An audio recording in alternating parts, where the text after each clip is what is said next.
So Donald Trump won the election, and the whole world is in disbelief. This is something we thought would never happen. Now people are really scared.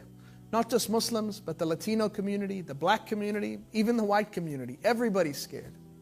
How can someone so underqualified and so openly racist and misogynistic and xenophobic, someone who we all thought represented a small minority, now get the keys to the White House and become the most powerful man in the world? It's shocking, right?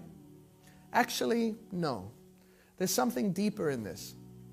So before you freak out wanting to change your Muslim name, to get rid of your hijab, or to shave your beard, or remove your Muslim identity, just hear me out.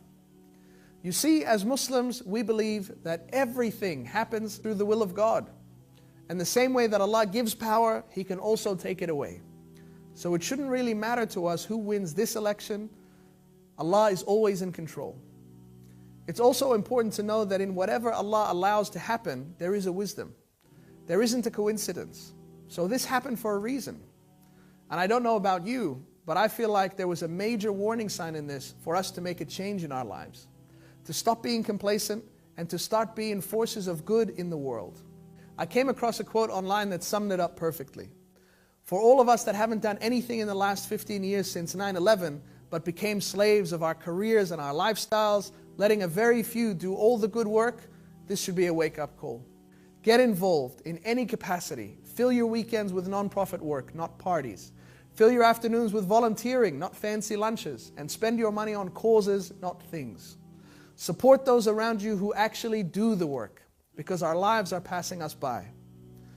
Know that no matter how hard it gets, remember that the Prophet said if the whole world were to gather together in order to harm you, they wouldn't be able to harm you except with something that God had already written for you. Did we expect this life to be easy?